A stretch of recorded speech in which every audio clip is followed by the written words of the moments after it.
Okay boys, so ethically I know this video is wrong because it crosses all of my morals. Comparing one individual to another, especially yourself, is a theft of all joy. It's a vibe killer and super toxic until you're talking about basketball. It's the toxic side of me that I allowed to come out once in a while. Comparing another breathing being to another just doesn't feel any right, but at the same time, bro, it feels so good. So while I go ahead and cook up these comparisons, I just hope that you don't dare leave this video or proceed to watch this video without dropping a like, and also following me on Instagram to see when the next video is coming out.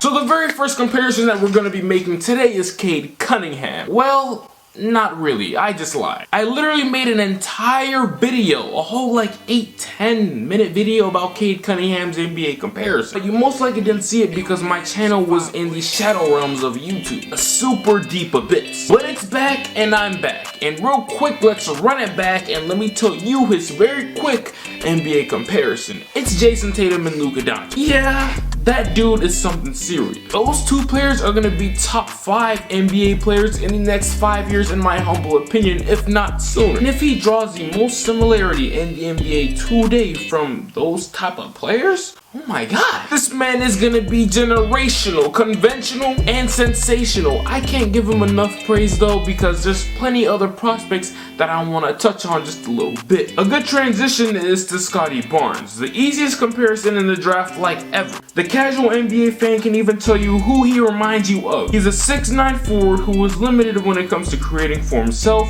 but limitless when it comes to creating for his guards. He doesn't have the best shot or even seem like he'll be a real 20-point per game scoring threat. He is a threat to the opposing team's best player though because of his defense. Not only on off-ball one-on-one help defense, which is on smaller players, but also his mouthpiece. Man loves to talk and is just ferocious on defense. He can be a team's defensive anchor. That literally sounds like Draymond Green, word for word verbatim, does it not? He even sounds like a better version of Draymond Green. Now don't disrespect to Dre, but I say that he could be a better version because off-rip day one, teams are gonna value Scottie Barnes way more than of course what they value Draymond Green to be back when he was a second-round pick. He didn't have to pioneer his way into today's age. Draymond Green walked so players like Scottie Barnes could run. Next up is Jalen Green. JG's archetype is common but not so common. There are like 3 to 4 NBA players who are comparable to him in some way, shape, or form. There's Anthony Edwards, Donovan Mitchell, Zach LaVine,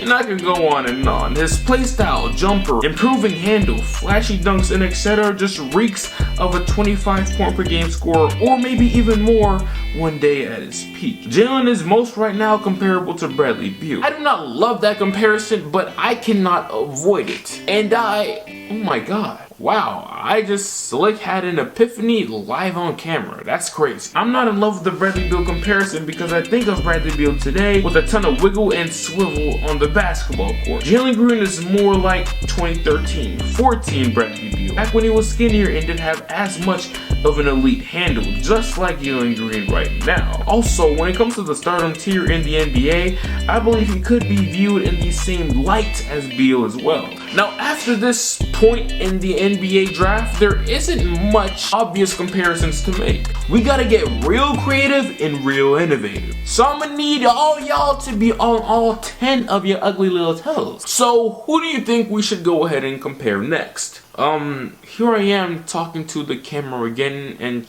expecting an answer when I know damn well I can never get one. Jalen Green's teammate, Jonathan Kuminga, seems to be one of the most confusing players in this draft because no one is really sure with what they're getting out of him. You can make a very valid argument on both sides as to why he could and could not be good in the NBA. He's lengthy, has a good NBA body, but he's still somewhat of a project. He has a much better handle than you think, but then again, he's super inefficient. Jonathan Kuminga is a super tough one because he could either be the next 2021, 2022 Jeremy Grant or the next Luke Mbamute or Al-Farouq Amini. It is that why. His shot is a huge factor when it comes to his success. I say Jeremy Grant also because he is 6'8 and 210, just like Jonathan Kuminga. He has all the defensive tools in the world. He has 3-level score capability and has the length. Now I do think Kuminga's comp stopped right then and there because of his handle. It's pretty advanced, and because of that I like Jalen Brown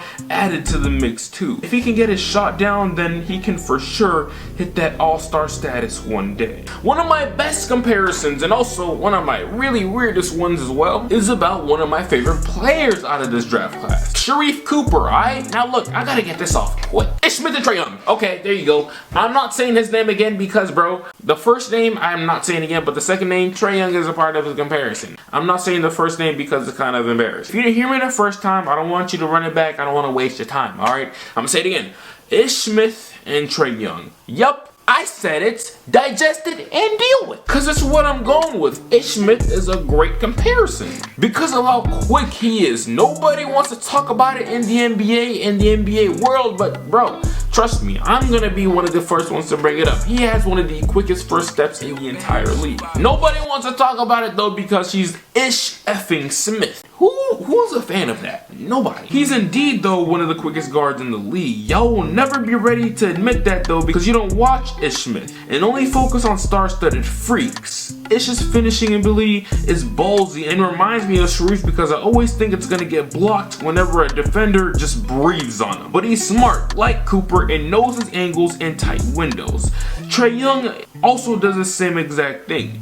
He doesn't have to resort to it as often though because he is a good shooter. Their passing skills are super reminiscent of each other, and I believe just like Trae can transform an entire offense. There is no way Cooper doesn't maintain a starting level job in the NBA with those skills. Forget defense, man. Did y'all not see what John Morant did to teams in the playoffs, or a team in the playoffs? Did y'all not see what Trae Young did to teams in the playoffs? He did this against some of y'all's favorite teams. He's built a good enough defensive team around your smaller guard to compensate for the pain that you're bound to feel. One of the next comparisons that I have is oh wait, my script is empty, and this is the part where I'm supposed to go off of the dome. Now, I ain't gonna lie, I'm having kind of a hard time doing these comparisons, so I just grabbed a few of the comparisons that I feel like I could hit right on the dot, even though knowing damn well I'll miss like hell, bro.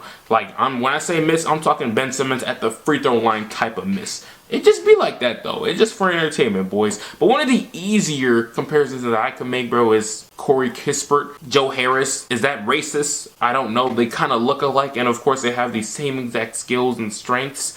Now, I don't know if Corey Kispert can be the level of shooter that Joe Harris is in the NBA, but they're just reminiscent. They both have nice hair, you know what I'm saying? They're both, brunette, have brown hair, and I like the way they shoot. I feel like I'm also missing somebody as well. Oh yeah, 2 of the top 5 players in this NBA draft class, Jalen Suggs and Evan Mobley. Now, I'm like so serious. You guys may think I'm playing, but I'm really not playing. I need you. This is the part of the video that I need you to go ahead and leave your comparisons because I'm having quite a tough time doing the same thing myself. Now, when I look at Jalen Suggs, there's a lot of people call him like, oh yeah, he has shades of Drew Holiday and all this other stuff, bro. I can see it, but I can't really 110% agree with it. Jalen Suggs is just too weird of a player.